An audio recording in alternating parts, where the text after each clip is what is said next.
Verbo era con Dios. Y el Verbo era el Hijo. Se le llama Hijo no solo a partir de la encarnación, se le llama Hijo en la creación. Vamos a verlo después.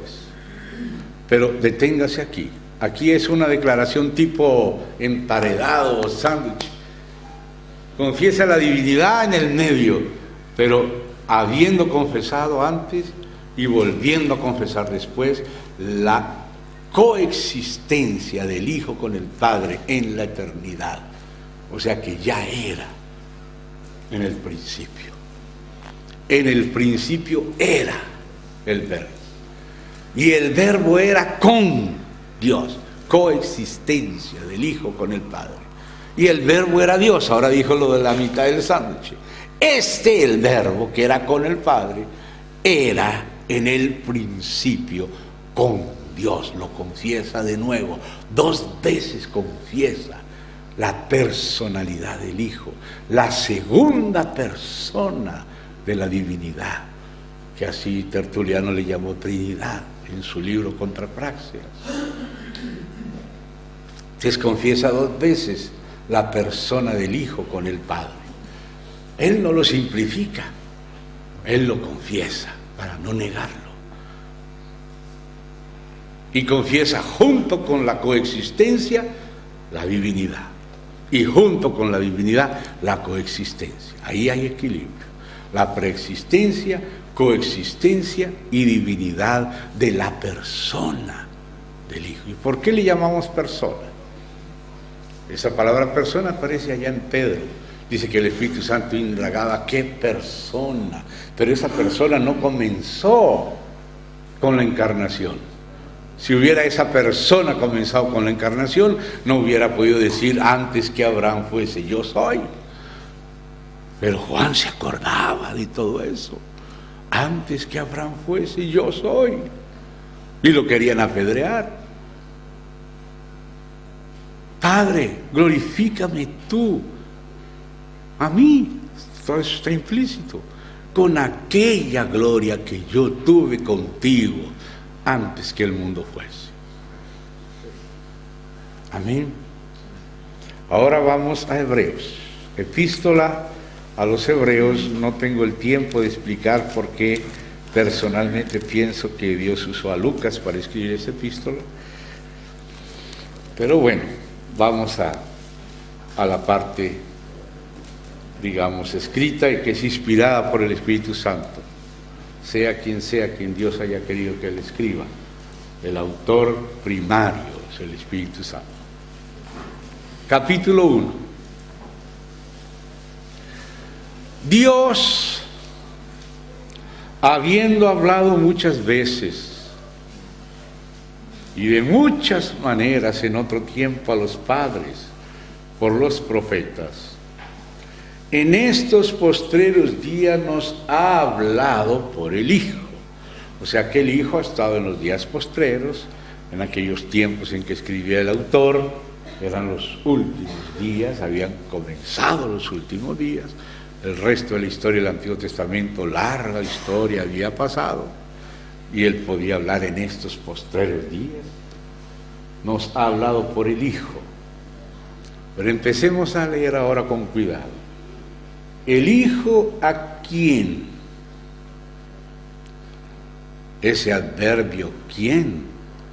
Se aplica a esas personas. Solo una persona puede ser un quién.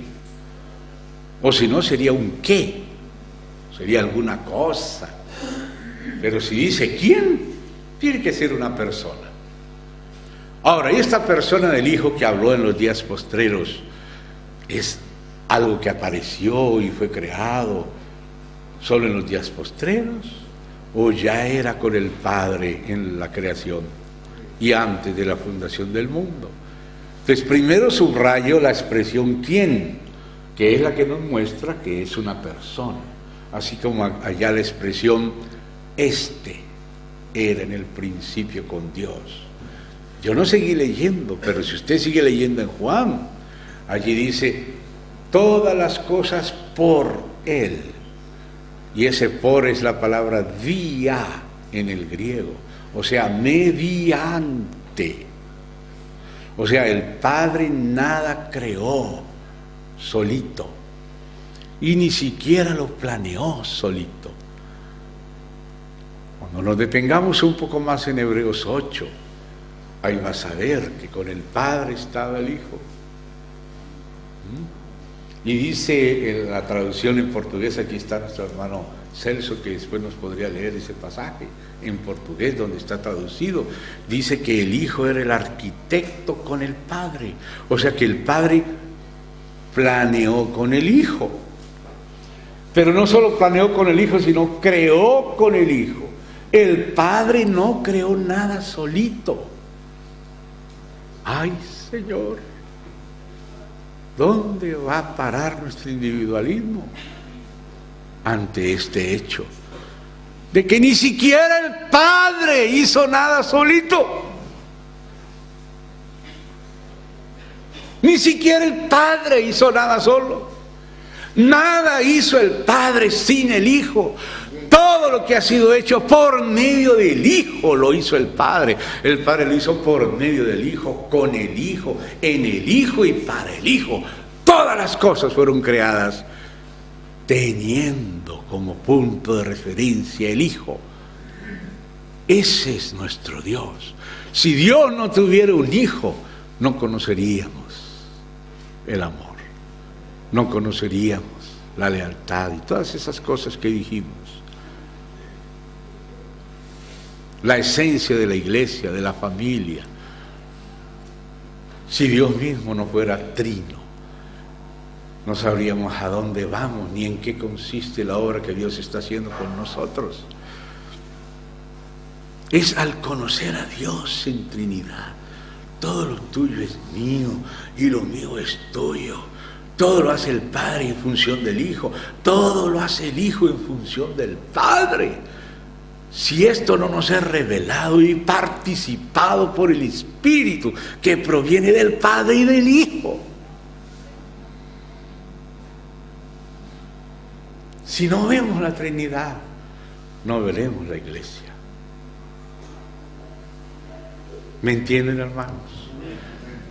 Todo empieza por aquí. De ahí brota todo.